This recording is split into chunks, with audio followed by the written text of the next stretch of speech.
אחר הצהריים ניתן ליהנות מהרצאות של 14. Μαϊκή παρακμή και το μεγάλο σχίσμα. What?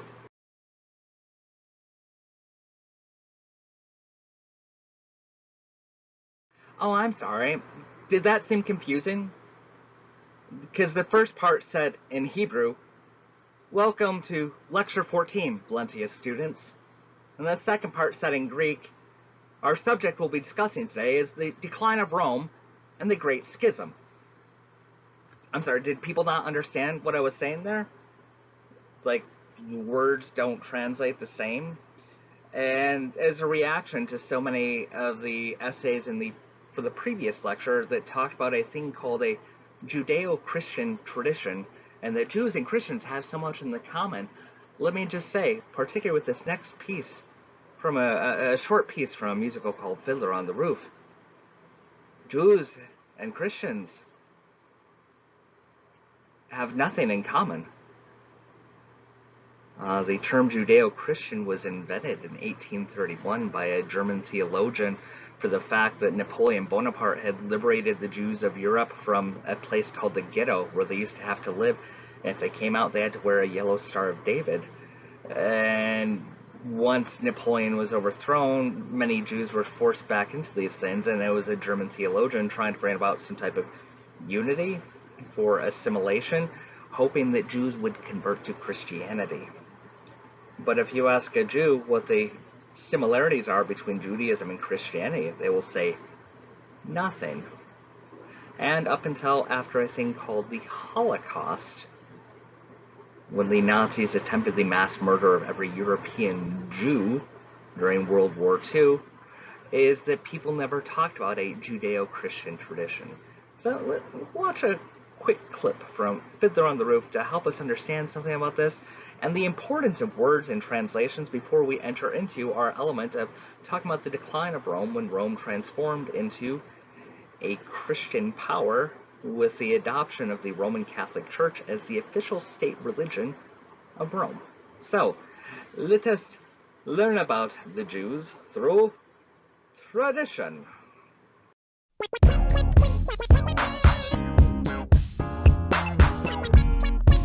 And how do we keep our balance? That I can tell you in one word. Tradition!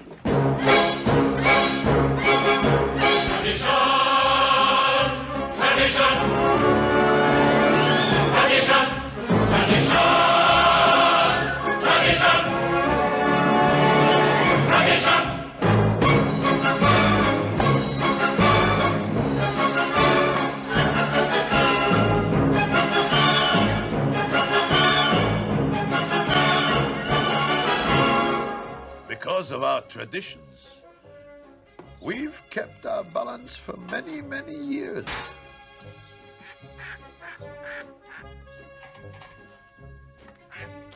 Here in Anatevka, we have traditions for everything. How to sleep, how to eat, how to work, how to wear clothes. For instance, we always keep our heads covered and always wear a little prayer shawl. This shows our constant devotion to God. You may ask, how did this tradition get started? I'll tell you. I don't know. But it's a tradition. And because of our traditions, every one of us knows who he is and what God expects him to do.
So hopefully that short clip from Fiddle on the Roof helped to differentiate some aspects about Jewish tradition versus Christian tradition. But going back to our original point in our previous lecture about the importance of words. The Jewish word for Jesus translates into Greek as Jesus, translates into English as Jesus. But the word that the Jewish people used for this person we call Jesus is not the same word. They used a word called Yezu, which translates into Joshua, more specifically in English, or more appropriately, Yeshua. So the Hebrews, they called this man Yeshua. But what about the Arabs, particularly those who are going to become Muslim? What is their word? If we look at the Arabic word for this particular individual, it translates into Greek and then to English to Isa. So when Muslims speak of the great prophet Isa, they're speaking of Yeshua, who was also translated from Hebrew to Greek to Latin to Jesus, which caused a whole lot of confusion because the Arabic word for God translates into Greek and then to English as Allah.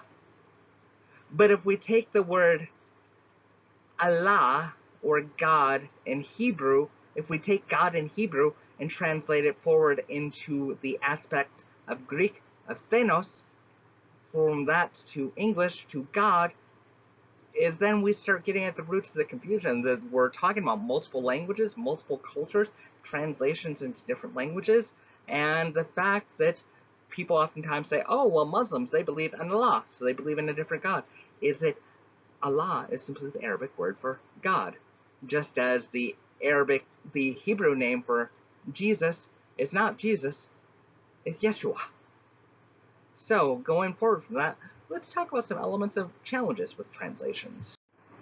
So, what we know in English as Matthew chapter 1, verses 1 through 3. The book of the generation of Jesus, Messiah, son of David, son of Abraham. Abraham gave birth to Isaac, and Isaac begat Jacob, and Jacob begat Judah and his brethren, and Judah begat Phares and Zerah, and Perez gave birth to Tolam, and Ashram begat Aram. Let's back that up into Hebrew in the upper left-hand corner. How many of you can read that? Also, did you know, Hebrew, you don't read from left to right, you read from right to left. So if we were taking the stories of Hebrew people, if we actually put them into Hebrew, it translates from right to left in a language that does not translate easily into Greek, Latin, or English. So if we then take those stories and we translate into Greek for the New Testament, we go left to right. I can't read that. But then we go from the Greek into the original version of the Bible, which is in Latin. Well, es liber generationis Jesu Christi fili David fili Abraham. I can start to recognize the words because English is a Latin-based language, so it's got commonalities. But Greek, Hebrew, I have no idea. So when we look at things with these holy texts, we need to understand one of the things we'll look at is the origins of what Christians call the Holy Bible in our lecture today, is to understand that these stories of people are told from a certain culture, then not written down for 40, 50, 60 years, and then other peoples who speak Greek take these Hebrew things, Aramaic things, translate them into Greek, and then they're translated from Greek into Latin, then later on into English. There are many versions of the Holy Bible where quotes from Jesus are put on in red, and people say, that's exactly what Jesus said. Now here's the question. How many of you can read Hebrew? How many of you can read from right to left versus left to right in a completely different language, completely different set of symbols? One of my favorite ministers ever, Reverend Leiter. One of the things I adored about him before he went forward with his ministry is before he went off to seminary to train to be a minister, is he went to school to learn Greek, Hebrew, and Aramaic. And he said, before I preach something to my congregation based out of the King James Bible, I am going to be able to read the original script of different things, understand elements of the historic context, and then I will feel valid bringing things forward, which meant he could translate of things of saying he never used copies of the Bible where quotes of Jesus were in red of saying, oh, this is exactly what Jesus said. Jesus was an American and he didn't speak English. He didn't sprechen Sie Deutsch. He didn't sprechen Sie Greek. He spoke Aramaic, but those who wrote down his stories far afterwards wrote them down in Greek. So, what might this cause some challenges? Let's hop back to the Roman Empire. So one of the things we were trying to explore towards the end of our previous lecture, when we came to the end of the era of the good emperors and we started moving forward in Roman history, is Romans were starting to lose a sense of collective identity. Now, something to understand is that polytheism versus monotheism. Monotheism is much better at providing a sense of collective unity because you can say we are one people, united under one ruler, and we have one God. Polytheism, on the other hand, can get a little bit complicated. One might have an allegiance to Jupiter. One might have an allegiance to Venus. One might even throw back to the Greek gods and say, oh, I meant Zeus. Which god are you aligned to? And if you're a nation that doesn't really have a separation of church and state, perhaps it might make it much easier for a sense of national unity if you have only one God. Monotheism is much better at facilitating a sense of unity because it gives you a common tradition. Along with this, Rome was experiencing all sorts of challenges with elements of what I call national defense. Diocletian, while it seemed to make sense in his head to split the empire into two, the eastern half and the western half, the eastern half being on the forefront of trade, wealth, war, and the western half, like, we just kind of rule over, the pagans and some of these Celts and different things. There came to be a great element of confusion on what is the appropriate language for Rome. Is it Latin? Is it Greek? Is it other languages? What the tax codes are, because people are like, okay, well, I live over here. Do I pay the same taxes over here that I pay over here? And if you don't have consistent taxation, good luck in keeping your infrastructure up and maintained. But also trade. Most of the wealth after this, when the empire was split in half, started going into the eastern parts of the empire, right next to the Persian Empire, while the western parts were less and less wealthy. And more, Romans began relying upon German mercenaries, as the different generals would hire on these German warriors. They would train them in the warrior techniques of Rome, and the Germans are going, oh my goodness, it's like you're opening your playbook and we understand everything that you do for a defense as well as an offense. And if we choose to switch sides and to, sack your capital city of Rome, we know how you're going to defend it. Really kind of a bad idea in the big picture. But also at the end of the day, a great fear of civil wars, as more and more wealth kept condensing into the Roman Empire, and Roman elites kept spending so much of their wealth upon silks and other things of this nature, and not wanting to pay their taxes, as more and more poor people were saying, this whole system's messed up. Perhaps we should challenge it, overthrow it. And when you had religious icons such as Jesus of Nazareth saying, the meek shall inherit the earth. It is easier for a camel to pass through the eye of a needle than it is for a rich man to enter heaven. Poor people are highly attracted to these ideas because there's something potentially socially subversive about them. So if you're the Romans, quickly, you need a unifying message. What's it going to be? What's it going to be? Maybe we could steal the ideas of the Christians. Enter Emperor Constantine. So while the Emperor Diocletian thought that the splitting of the Roman Empire into two separate halves would help to bring about greater stability, he was incredibly wrong, because as soon as Diocletian died, 6 different Roman generals all claimed to be the emperor, and the one true emperor, both of Rome and of Byzantine, and oh my goodness, it looked like a whole civil war was about to break out. So, one of the dominant generals of the time, a man named Constantine, decided to gamble everything in the year 312 CE he invaded the Italian peninsula with 40,000 Roman soldiers, saying, okay, I'm here. Who's going to stand in my way? Because there had been 5 others. Out of the 5, 4 dropped out, but one, Maxentius, decided to hold on and to try to go to battle against Constantine right there on the Tiber River, just outside of Rome, to decide who was going to be the next emperor. And Constantine was at a great disadvantage here, because Maxentius, his troops, were part of a larger military movement of people who praised a very specific god who went back to the age of the Persians, the god Mithras. Mithras was known as the sun god. Mithras had given a certain sacrament of a cleansing, a loss of blood, to sanctify and purify the world. In the Zoroastrian faith, Mithras was known as one of the people who would judge people at the end of days, on the day of judgment, and a great god, an angel-like figure who went to battle against evil, and who was born on December 25th and had the power of resurrection, which is a very, very attractive concept to soldiers who are about to go to battle. Like, our God we praise can raise people from the dead, and he judges and sides on the side of good. Constantine going, oh no, I'm not battling against Mithras troops here. I need a god on my side. So just before the Battle of Milvian Bridge broke out in 312 CE, Constantine claimed that he looked up at the sky and he saw the image of a cross glowing through the clouds. And then above the cross it said, in Latin, in hoc signo vine, you will conquer in my name.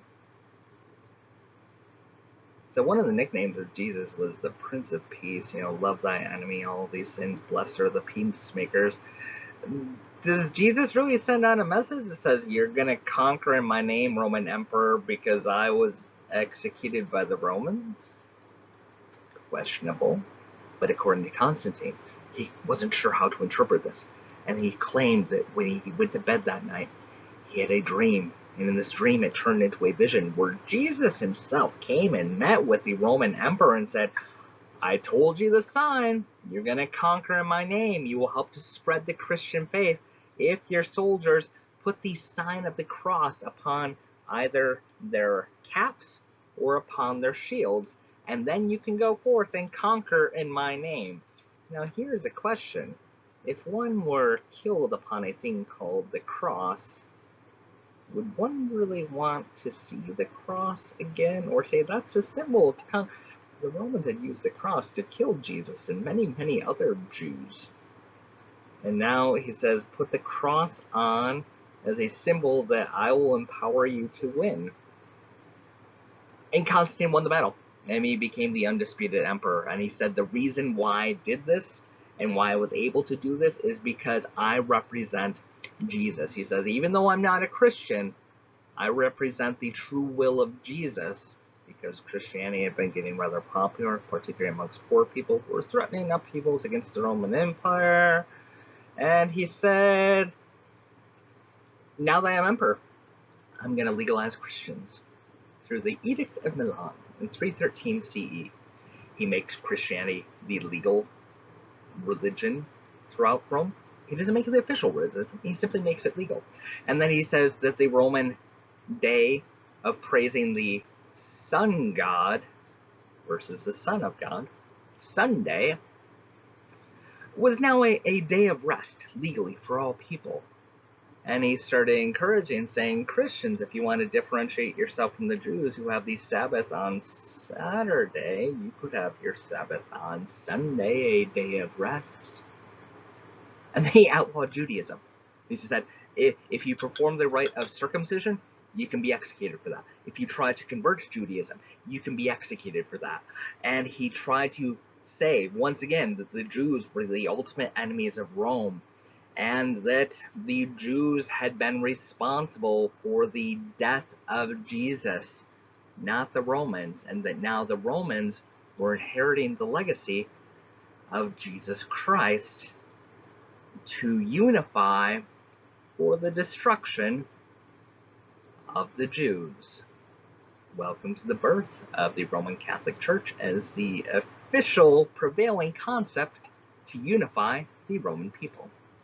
So the great legacy that Constantine is going to have in a big picture is to bring about the wonderful European tradition that institutions such as faith and institutions such as government should not be separate entities, but should be one and the same, which is a little bit awkward because Constantine himself is not a Christian, but he believes that he is a representative of Christ. So he is going to reconfigure elements of Christianity from a message to the poor and the oppressed to become the dominant paradigm of the governing classes. So what he wants to do first and foremost is transform Christianity from something that people practice within their homes to something that they practice in public, make it a public faith. So he is going to start allowing the legal ability to pillage old Roman pagan temples, steal all the wealth out of it, because there was a whole lot of things ordained in gold and all these different things. Take all these different things, sell them off for money, and use that money to build Catholic churches. Along with this, as he said, once he had become emperor, as he said, many of you, if you want to hold a position of political office, that's fine if you're still praising the old Roman gods, although I'm not really happy about it, but I don't critique it too much because I'm Constantine. I still praise the Roman gods myself. He said, but if you want a new political appointment, you have to convert to Christianity before you can become a member of my government. So all of a sudden people are like, but we've been praising the same gods for, I don't know, almost 1,000 years. And along with this emperor, aren't we the ones who killed Jesus? And he's like, no, that's in the past. If you want to be a politician, you want a place in government, is to show your purity and to connect with the people, we need you to be a Christian, because there was a lot of Christians throughout the Roman Empire, a lot of really poor Christians. And then he said, and we will now start passing laws that if you commit a thing called heresy, which means you have disagreed with any principles of the Christian church, that's illegal, and you can be legally punished for these things. He's going to take it a step further after this to formalize the Christian faith through a meeting of what is called the Council of Nicaea in 325 CE, where he brought together Christian bishops from throughout the region of the Roman Empire and said, what does it mean to be Christian? Because there's too much confusion here. In particular, there was a lot of debate early on. Are we monotheistic or polytheistic? Because people said, well, Jesus, is he the Son of God? Is he God? What is this Holy Spirit? Is there a God the Father? And he said, the bishops decided at the time that their God was split into what they called an element of a Godhead Trinity. There was God the Father, God the Son, Jesus, and God the Holy Spirit that moved people. And Jews immediately said, that's not monotheism, that's polytheism. 3 gods? Questionable.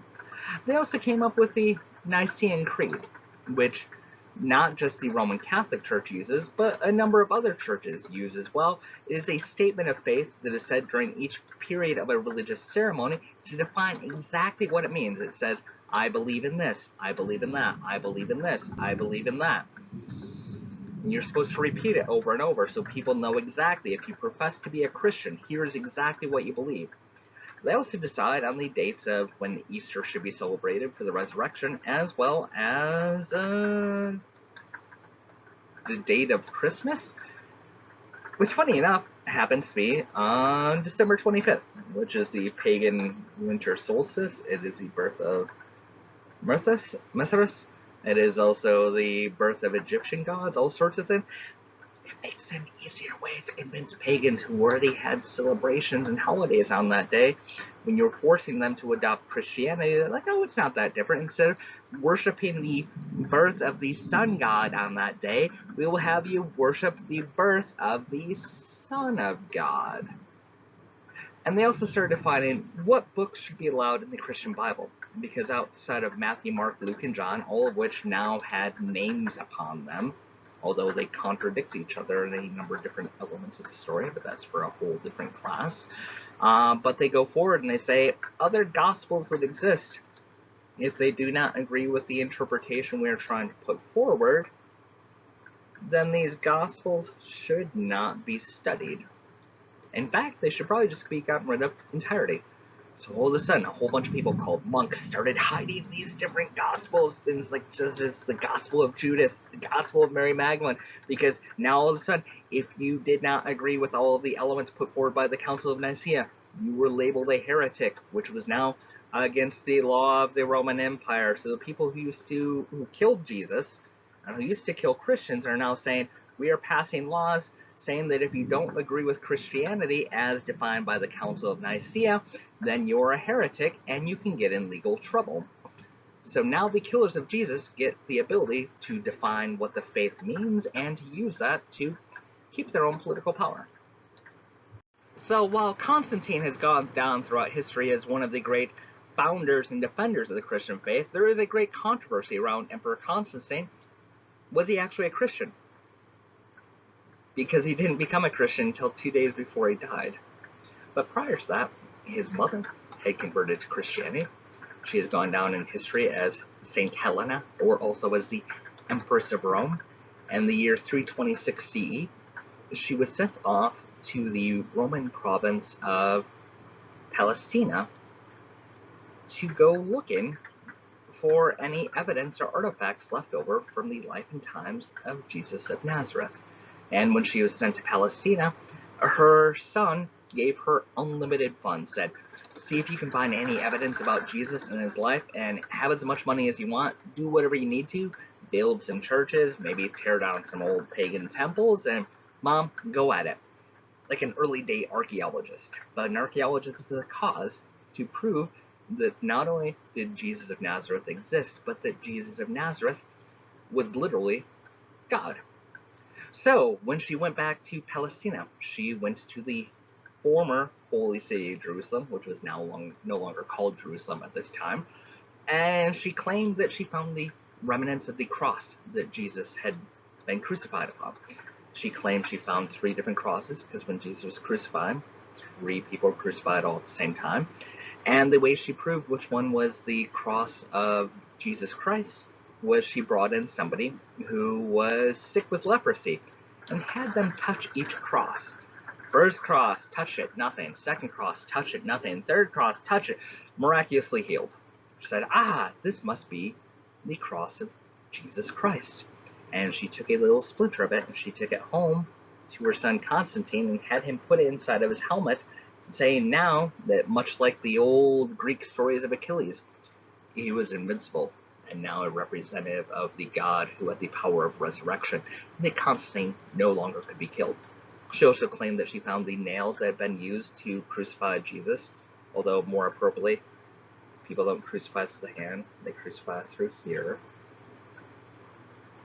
But that's a whole other story.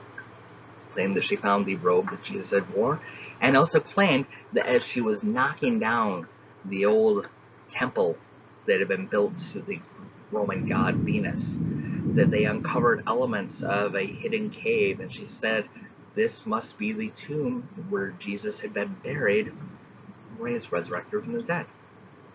And so after knocking down this old pagan temple that had been built on top of the ruins of the Jewish temple that had been torn down, is she built the Church of the Holy Sepulchre. And still to this day, it is known as one of the most important spots for all of Christianity, because it's claimed that this is where the crucifixion happened and also where the tomb was. And the different Christian denominations share equal power over that particular church in Jerusalem. Going forward, once his mother came back after 2 years of going through the Holy Land and brought him back a piece of the cross to put in his helmet, he said, I'm invincible and I need to move my capital closer to the Holy Land and closer to the Persian silks.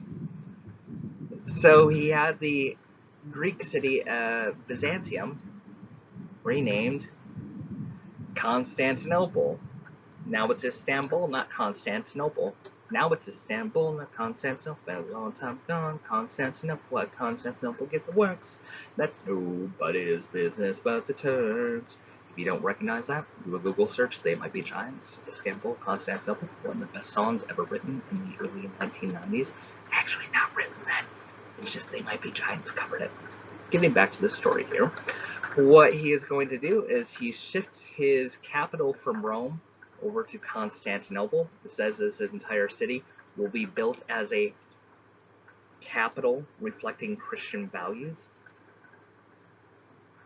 It reflects the grandeur of Constantine. And he says Rome will be left over, though, as a religious capital for the official church, the Roman Catholic Church.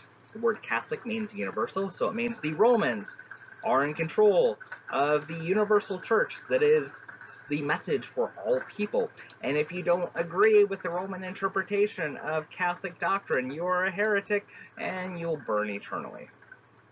And then all of a sudden, 337 CE, while Constantine is getting sick there in his new capital of Constantinople, is 2 days before he dies, he converts to Christianity. He is baptized, which means he's officially a Christian, because you have to have baptism to become a Christian. And then he is given the Catholic tradition of last rites, where a priest can come through, forgive you for all of your sins, and then when he died, according to this, is that all of his sins were forgiven, and he went to eternal paradise in heaven with God the Father, God the Son, and God the Holy Spirit. So here's the question. Did Jesus, who was killed by the Romans, die to give the Romans salvation? Now, according to Constantine, the Roman emperors are in charge of the Roman Catholic Church, and essentially, you can do whatever you want according to this doctrine. You can sin all you want, you can murder, you can break every rule, as long as last minute you convert and ask for the blessings of last rites. Then the entire slate is wiped clean, and you get to go off for eternity and blessings. And a lot of Jews went, but God gave us laws through Moses. That's not how this is supposed to work. But Constantine says, it's how it works now, man. Now, if only things just could have gone all hunky-dory and peaceful and unified for the Roman people, but when Constantine died in 337, the next Roman emperor didn't adopt Christianity. Then the next Roman emperor after that didn't adopt Christianity, because there was still a lot of lashback of being like, we're the ones who crucified Jesus. We're the ones who praised the old gods, which means we are connected with the gods ourselves. And then all of a sudden an external threat happened. Welcome to the invasion of the Huns, known in modern times as the Hungarians. These are an Asiatic people from what we now call Kazakhstan, as many of the nomadic tribes had been. They started crossing across what we now call Russia, moving forward because they heard about all this wealth and power in a place coming to be known more and more as Europe. And they started invading areas of what we call Eastern Europe. And all these tribes that lived there, these Germanic-speaking tribes, went, because the Huns, particularly under Attila the Hun, are a fierce, fierce warrior people. So Germans said, heck with this, we don't want to get killed off by the Huns. Let's invade the Roman Empire to try to find protection.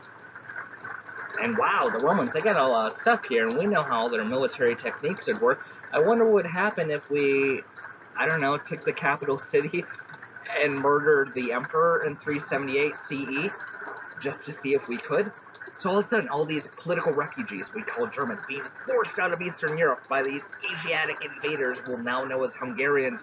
And the Romans went, Germans, they came and they killed the emperor. What do? We need something to unify. And Emperor Theodosius said, I know what will unify us.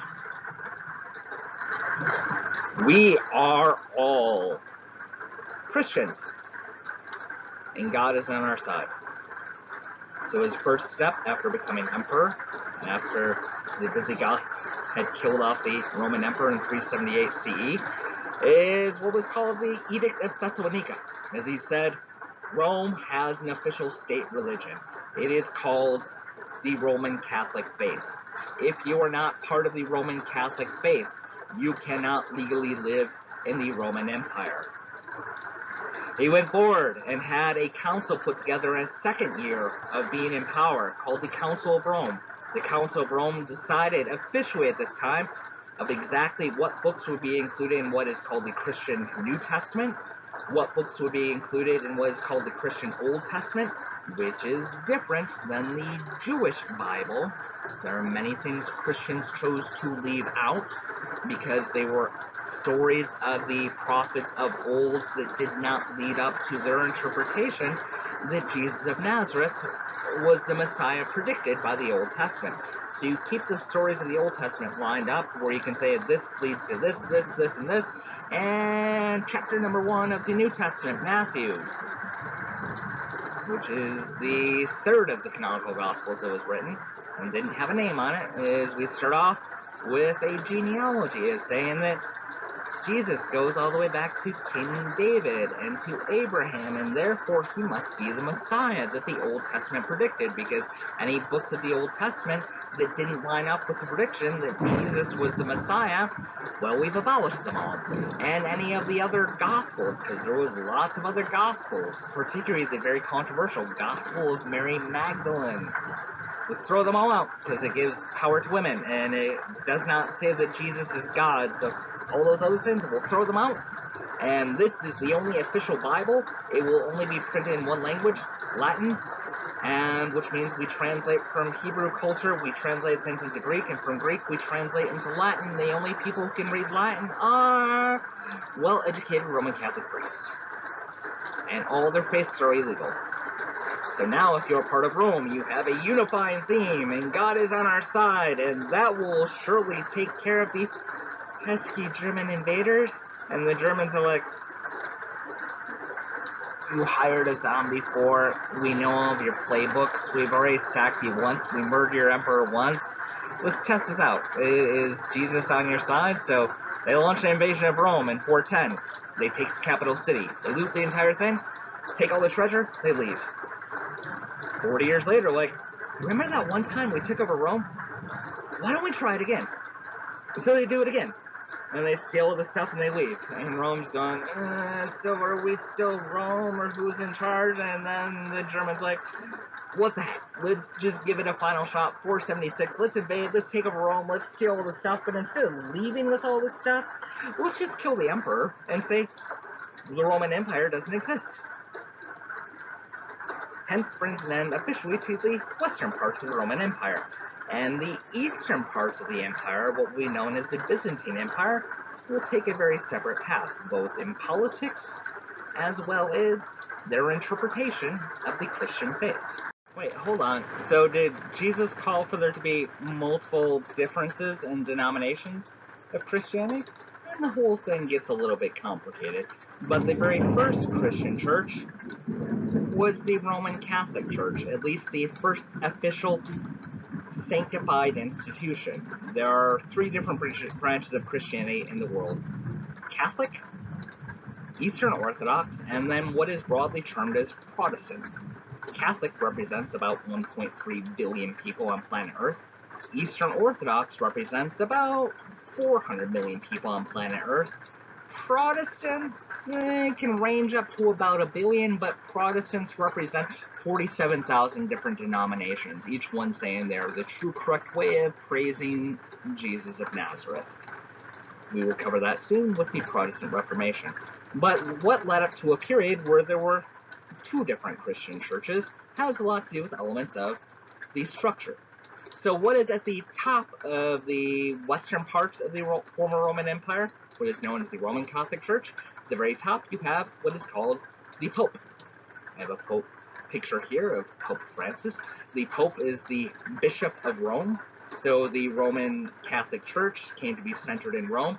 Whoever is head of the church there in Rome is known as the top figure of the Roman Catholic Church. And in Roman Catholic tradition, you are known as God's representative on earth. So you get to interpret what the will of God is, what the correct interpretation of Christianity is, and if people disagree with you, you have the right to excommunicate them. And until there are differences of other Christian denominations, according to Catholic tradition, if you are excommunicated from the church, it means that when you die, you will burn in hell eternally. That's quite the power to have over people. For the fact the Pope was able to flex so much power, it also means in Western parts of Europe, is the Pope was given the approval process for what is called the divine right of rule. As we move in this next week to talk about elements of the medieval European period and talk about kings and queens during the medieval era, before the Protestant Reformation, how you became king or queen was that you got a thumbs up from God's representative on earth, the Pope. And if the Pope got angry with you, as he said, you no longer have the support of God, and therefore your people have the legal right to overthrow you. That's quite the political power to have, and the spiritual power to have. Underneath the Pope, you have a series of other bishops. Bishops are scattered throughout Christendom. They're in charge of a larger territory, and the goal of the bishops traditionally with the Roman Catholic Church is to represent the Pope on all issues. The Roman Catholic Church very early on will bring up a doctrine called the doctrine of infallibility, which means that the Pope speaks for God. Therefore, since God is perfect and God is always correct, everything the Pope said is perfect and correct. And if you disagree, you're a heretic. And it's going to be the bishops in charge of different regions to make sure that people are following the Pope's interpretation of the Holy Bible. Underneath this, you have a series of people we would call monks living in areas we call monasteries, and as things progress, these monks will be branched off and also include women that we'll call nuns. Now, if you live in one of these monasteries, the goal of your life is to emulate the life of Jesus Christ. You are supposed to not get married. You're not supposed to engage in any type of sexual relations or have any type of family. You dedicate yourself to elements of living in poverty, emulating elements of the poor, and what you do there within your monastery is you preserve human knowledge. The monks and the nuns in the ancient world are the copy machines, or the scanners of the ancient world. So when texts are going bad, you write things down. You're very, very literate people, which means also when there are texts the Pope says is not supposed to be around, you hide them all the way to the grave if necessary. There have been many coffins of monks dug up over time through archaeological excavations, and that's how we find things such as the Gospel of Judas. The Gospel of Mary Magdalene is usually within the coffin of a monk who is trying to hide the sacred manuscript from being destroyed by the Pope, because it does not agree with the structure the Pope has brought forward. And if you are a priest, priests are what I would call a local provider of salvation. According to Catholic doctrine, individual humans traditionally don't have the ability to talk with God one-on-one. While they might be able to pray to God, God does not answer their prayers. You need a specific form of training, and that is when one enters the priesthood. Now, Catholic priests, they're not allowed to marry. They have to be celibate.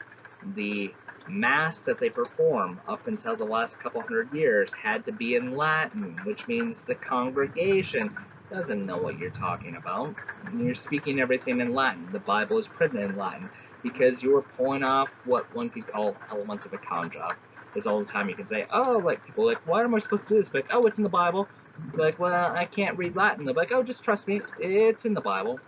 Most important thing that Catholic priests do, though, and its tradition still carried forward, is the process of the Eucharist. So going back to the idea of the Last Supper, is they take wine, they take some type of wafer that's supposed to represent bread, and during this part of the Mass ceremony, is they literally believe that the wine and the bread are literally turned into the body and blood of Christ.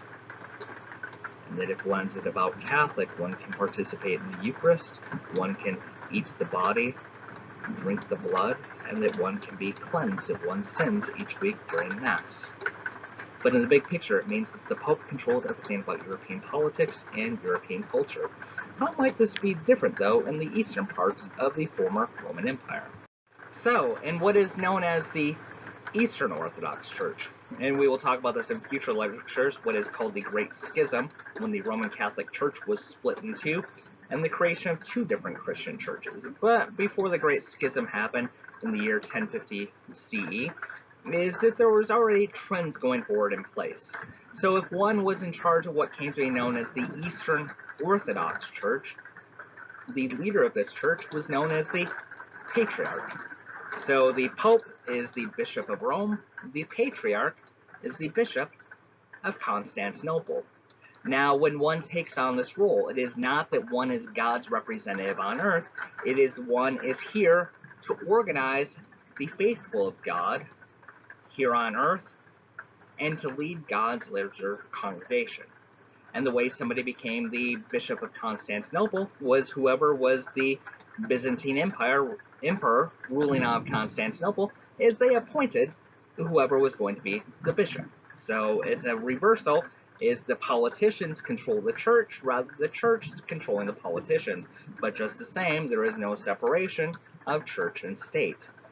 Underneath the Patriarch of the Eastern Orthodox Church, you have a number of bishops, and much like the Roman Catholic Church, they're in charge of different elements of territories, but what they're in charge of is understanding the diversity of the peoples who they're spiritually ruling over, and to inform the Patriarch of the Church about the different traditions of different peoples. So the traditions of Greek peoples, traditions later on of Serbian peoples, traditions later on of Russian peoples, to take these different traditions and to blend them into a unified congregation of disciples of Jesus. Now, to be involved in the monasteries with the Eastern Orthodox Church is also a little bit different. In the West, it's about preserving manuscripts and all sorts of different things. In the East, it's about trying to explore concepts of divinity. When one becomes a monk, much like the monks in the West, one has to have a vow of chastity, all sorts of different things. But the goal of your life there within your monastery is to aspire to a level of sainthood, to use that time to understand the great mysteries of God, the great mysteries of the Spirit, the great mysteries of salvation, and to try to lead a life that emulates that, so that people who live within this particular territory of the Eastern Orthodox faith will be highly inspired by you as a monk. Now, here's the huge difference to be a priest in the Eastern Orthodox Church. It is not an aspect that you are there about salvation. You are there to provide leadership, to give a sense of community for a group of people within a town, within a village, within a city. And you are allowed to be married. According to Catholic tradition, a priest is married to the church. According to Eastern Orthodox tradition, a man should be able to have a wife, to have children, to be able to perform Mass, perform the Eucharist, all sorts of things, and to do it in a local language, and to translate the Bible into localized languages so your parishioners have the ability, if they're literate, to actually read the text if they don't know Latin. So if you're Eastern Orthodox, you can't pull off some of the con jobs that Martin Luther is later on going to point out with the Protestant Reformation. So with the Eastern Orthodox Church, it's a complete reversal, is the emperor is in control of all aspects of politics and culture within areas of Eastern Europe, and it's where we start getting more concepts of divide between the West and between the East. And as our lectures go forward, we'll see what we call Eastern Europe being marginalized more and more from the very concept of Western civilization. So, what are some of the outcomes and Roman contributions and legacies when it comes down to the empire, in particular, the Roman relationship with Christianity? First and foremost, the Roman Catholic Church is going to be responsible for a shifting of focus about who the message is directed to with Christianity.